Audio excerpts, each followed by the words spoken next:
Hello friends, welcome to your Comforta classes. स्वागत है आपका क्लास 9 की हिस्ट्री में, जिसमें हमने अभी तक अपने 3 चैप्टर कंप्लीट कर लिए हैं। फर्स्ट फ्रेंच रेवोल्यूशन और उसके 5 पार्ट को हमने उसमें कवर किया। सेकंड चैप्टर में हमने socialism in Europe and Russian revolution को कंप्लीट किया। और तीसरा चैप्टर जो हमारा था नाजिज्म और उससे रिलेटेड जो उसके एस्पेक्ट थे, और जर्मनी में जो भी होलोकॉस्ट और जेनोसाइड की जो सिचुएशंस थी, और नाजीवाद को जिस तरीके से प्रोपोगेट किया गया, प्रोपेगेंडा फैलाया गया, और फिर उसके बाद जो है इतने बड़े स्तर पर जो है यहूदी लोग, जिप्सीज लोग, इन लोगों की जो है जेनोसाइड कराया गया, उन सारे एस्पेक्ट्स को मैंने जो है 3 चैप्टर में कवर कराए हैं। लेकिन अब जो हमारा चौथा चैप्टर क्लास 9 में शुरू होगा वो जो है सेक्शन सेकंड कहलाएगा। और सेक्शन सेकंड के बाद जो है हम इसमें हिस्टोरिकल जो है बैकग्राउंड ज़रूर पढ़ेंगे, लेकिन अब हमारा जो है नज़रिया जो होगा वो पॉलिटिकल एस्पेक्ट से नहीं होगा। अब जो हम पढ़ेंगे वो हमारा एंगल क्या होगा, लिवलीहुड और इकोनॉमीज़, यानी कि जीविकोपार्जन के लिए जो लोग गतिविधियां करते हैं उनको हम इसमें देखेंगे, और इकोनॉमीज़ किस तरीके से काम करती हैं, अर्थव्यवस्था में किस तरीके से शिफ्ट आया है। यानी कि एक वक्त वो था जब लोग क्या थे कि वो बेसिकली एग्रीकल्चर में जो है अपने आप को इन्वॉल्व रखते थे, लेकिन धीमे धीमे क्या हुआ कि उनमें जो है इंडस्ट्री और नए नए इन्वेंशन और डिस्कवरीज, जो नए नए काम हैं उनको लेके जो उनके अंदर क्यूरियोसिटी जगी, और फिर उसके लिए जो है एक इंडस्ट्रियल रेवोल्यूशन की जो शुरुआत होती है, बाकी चीज़ें जो होती हैं तो उसको जो है हम इसमें कवर करेंगे। दरअसल ये जो सेक्शन सेकंड है, ये मैं इसका जो है पहले आपको मैं थोड़ा सा होल सोल इंट्रो जो है दे रहा हूँ। तो ये इसमें हम क्या कवर करेंगे, लिवलीहुड्स जो जीविकापार्जन है, इकोनॉमीज अर्थव्यवस्था के बारे में, और सोसाइटी यानी कि समाज कैसा था उसको हम कवर करेंगे।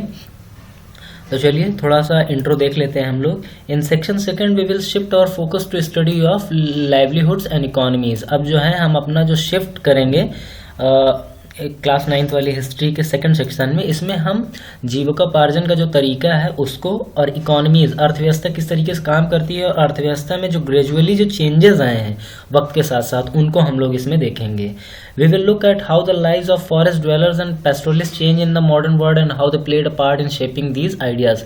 ड्वेलर्स एंड पेस्टोरलिस्ट, ये 2 शब्द हैं। ड्वेलर्स और पेस्टोरलिस्ट का मतलब क्या है? ड्वेलर्स मतलब है जंगल में रहने वाले, जो पेड़ पौधे और ये कंदमूल पे जीवन व्यतीत करने वाले व्यक्तियों से मतलब है। और पेस्टोरलिस्ट से मतलब होता है कि खाना बदोश व्यक्ति, जो मतलब कि एक जगह पे कुछ दिन रहते हैं और वहाँ पे कोई चीज़ खेती वगैरह थोड़ी मोड़ी की, जो कि स्लैश एंड बर्न पे आधारित है, यानी जिसे स्थानांतरित कृषि कहते हैं, उस पे जो है उन्होंने काम किया। और फिर उसके बाद क्या हुआ कि वो उस जगह को छोड़ के दूसरी जगह चले गए।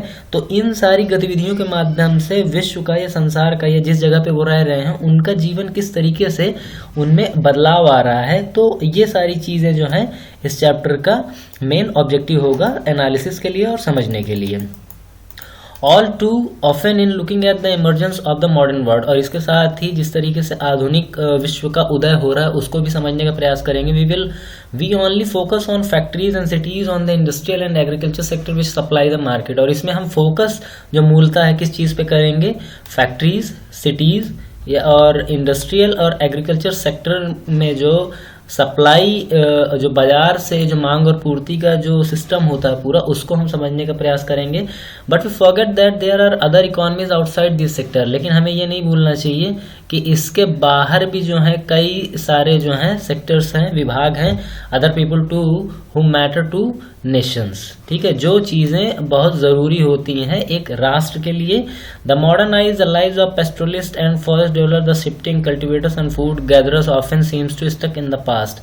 लेकिन देखिए, एक जो मेन स्ट्रीम वाला जो व्यक्ति है, जो शहरों में रह रहा, ऐसी जगह में रह रहा है जो रिमोट एरिया से बाहर है और वेल कनेक्टेड है मॉडर्न चीज़ों से, एजुकेशन से, तो उनके अलावा जो पेस्टोरलिस्ट होते हैं, फॉरेस्ट ड्वेलर्स होते हैं, शिफ्टिंग कल्टीवेटर्स होते हैं, फूड गैदरर्स होते हैं, हंटर्स होते हैं, उनका जीवन जो है कहीं ना कहीं जो है अभी भी अटका हुआ है पुराने टाइम में। अभी भी उनके जीवन जीने की जो पद्धति है वो क्या है, एकदम प्राचीन टाइप की है।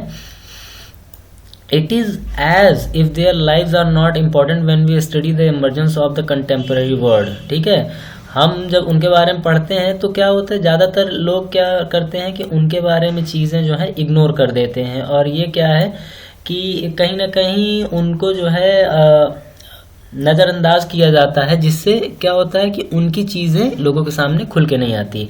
The chapter in section second will suggest that we need to know about their lives. तो जो सेक्शन सेकंड है हमारा चैप्टर का, ये क्लास 9 की हिस्ट्री में, उसमें हम इसी चीज़ को समझेंगे कि उनका जीवन किस तरीके का है, how they organise their world and operate their economies. वो अपने जो उनकी जो दुनिया है जहाँ पर वो रहते हैं उसको वो किस तरीके से जो है संचालन करते हैं, और वहाँ की अर्थव्यवस्था को वो जो है किस तरीके से कामकाज के लिए एक्टिव करते हैं। These communities are very much part of the modern world will live in today. और ये जो है आज का जो आधुनिक विश्व है उसका ये हिस्सा है। They are not simply survivors from a bygone era, ठीक है। ये भी जो है मशक्कत के साथ जो है अपने जीवन को जो है कंसिस्टेंसी के साथ आगे बढ़ा रहे हैं। Chapter 4 will be take you into the forest and tell you about the variety of ways the forest were used by communities living with them, ठीक है। चैप्टर 4 का जो मेन ऑब्जेक्टिव ये है, इन्हीं के जीवन के बारे में हम लोग पढ़ेंगे कि किस तरीके से जंगल में ही रह के अपने जीवन को सुचारू रूप से चला रहे हैं। It will show how in the 19th century the growth of the industries and urban centres, ships and railways created new demand on the forest for timber and other forest products. देखिए क्या होता है कि 19th century में, खास करके अगर India के पर्सपेक्टिव में देखा जाए तो क्या होगा कि इंडिया के जंगल के अंदर रहने वाले जितने भी फॉरेस्ट ड्वेलर्स थे या पेस्टोलिस्ट लोग थे या शिफ्टिंग कल्टीवेटर्स जो भी थे, इन लोगों का क्या था कि जो मेन जो आधुनिक दुनिया है उनके लोगों से इनका जुड़ाव नहीं था, जिन्हें ये दिकू के नाम से कहते थे या उन्हें दिकू बोलते थे। दिकू का मतलब क्या होता है, वो भी जो आउटसाइडर है उसे दिकू बोलते हैं। You will see how colonial control was established over the forest, how forest areas were mapped, trees were classified and plantations were developed। देखेंगे कि इसमें किस तरीके से जंगल जो है, जंगलों में जो है बदलाव आ रहे हैं, क्लासिफाइड किए जा रहे हैं पेड़ों को, प्लांटेशंस जो है मतलब कि एक टाइम आता है जब चाय पत्ती और इन रबड़ वगैरह की जो है इंडिया में प्लांटेशंस के तौर पे जो है बड़े स्तर पर खेती शुरू हो जाती है, तो इनका जीवन किस तरीके से प्रभावित होता है वो वाला भी एंगल देखने को मिलेगा इसमें। The chapter will give you an idea of the history of such development in India and Indonesia. और इस चैप्टर में जो है हमें यही इंसाइट जो है, एक तरीके का दृष्टिकोण देखने को मिलेगा भारत और इंडोनेशिया में किस तरीके से विकास हुए हैं, बदलाव हुए हैं खेती को लेके, और वहाँ के जो भी लोग जो रिमोट एरियाज से जुड़े हुए थे खास करके 19th सेंचुरी में। और जो हमारा जो चैप्टर 5 होगा उसका थोड़ा सा हम लोग जो है यहाँ पे इंसाइट ले लेते हैं। Chapter 5 will track the movement of the pastoralist in the mountains and deserts in the plains and plateaus of the Indian and Africa, ठीक है। चैप्टर 5 में जो है इंडिया और अफ्रीका के जो मैदान है और पठार हैं और पहाड़ रेगिस्तान है, वहाँ के जो पेस्टोरलिस्ट हैं, खानाबदोश लोग हैं, उनके बारे में जो है हम लोग थोड़ा सा देखेंगे, उनकी जो गतिविधियां रही उनको भी समझेंगे। Pastoral communities in both these areas form an important segment of the population. देखिए क्या है कि जितने भी पेस्टोरलिस्ट लोग हैं, जो खानाबदोश लोग हैं, उनका जो है यहाँ के जो जनसंख्या है उसमें एक महत्वपूर्ण योगदान है, वो एक महत्वपूर्ण रोल अदा करते हैं यहाँ की चीज़ों को समझने के लिए। Yet we rarely study their life. लेकिन क्या होता है कि हमारी जो मेन स्ट्रीम हिस्ट्री है उसमें जो है कहीं ना कहीं पीछे छूट जाती है, जिससे इन सारी चीज़ों को हम नहीं पढ़ पाते।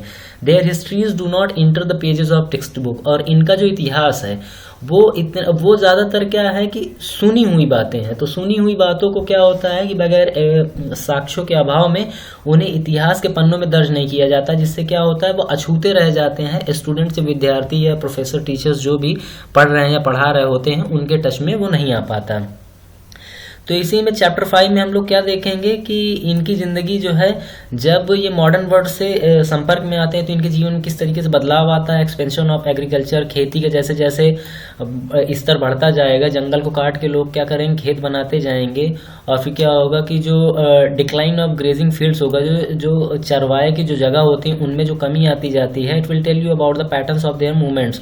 और उसमें क्या होगा कि जो मूवमेंट्स हैं उनमें जो वेरिएशन आना शुरू हो जाएगा, उन सारी चीज़ों को हम चैप्टर 5 में देखेंगे। Their relationship to other communities and the way they adjust to changing situations. और किस तरीके से वो अपने आप को बदलते हुए समाज में अपने आप को एडजस्ट करेंगे, उसको भी हम लोग इसमें समझेंगे। We can not understand the making of the contemporary world unless we begin to see the changes in the lives of diverse communities and people, ठीक है, we also cannot understand the problems of modernization unless we look at its impact on the environment।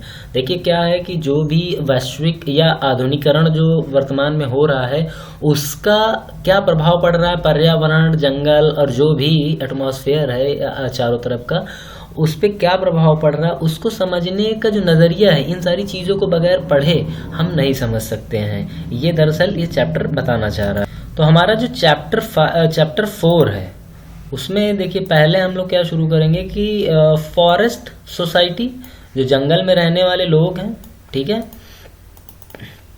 जंगल में रहने वाले लोग हैं, और जो colonialism है, ठीक है, तो उसको हम लोग इसमें देखेंगे। Take a quick look around your school and home and identify all the things that come from forest. आप जो है अपने चारों तरफ ऐसी ऐसी चीज़ों को ऑब्जर्व कर सकते हैं, महसूस कर सकते हैं जो जंगल से आती। The paper in the book, जो किताबों में पेजेस होते हैं, reading desk, tables, doors and window, जितने भी इक्विपमेंट्स होते हैं कॉलेज स्कूल्स में वो ज़्यादातर लकड़ी के बने होते हैं, और लकड़ियाँ कहाँ से आती हैं? जंगल में आती हैं, ठीक है। अब जैसे कि तेंदू की पत्तियां वगैरह हैं, बीड़ी है, गम है, हनी है, कॉफ़ी है, टी है, रबड़ है, ये सारी चीज़ें कहाँ से आती हैं? जंगल से आती हैं। जंगल से ही ज़्यादातर वस्तुओं को क्या किया जाता है, उनको उत्पाद के तौर पे वहाँ से ले आया जाता है, बनाया जाता है, फिर उसका इस्तेमाल किया जाता है। तो यही सारी मोटी मोटी सारी चीज़ें हैं जिनको समझना है हमें इस चैप्टर में, कि ये सारी जो चीज़ें आ रही जंगल से आ रही हैं। तो जब जंगल में लोग इन चीज़ों को लेने के लिए जब वहाँ के लोगों से इंटरेक्ट करते होंगे तो उनका क्या रिएक्शन रहता होगा, किस तरीके की चीज़ों से जूझना पड़ता होगा। तो यही हमारा मेन ऑब्जेक्टिव होगा 4th चैप्टर का, interaction between the main stream people and the cultivator, जो शिफ्टिंग कल्टिवेटर हैं, पैस्टोरलिस्ट हैं, ठीक है। तो आई होप कि आपको ये चैप्टर अच्छा लगेगा, तो आप जो है इसको कंसिस्टेंसी के साथ देखें। तो thank you for watching the video.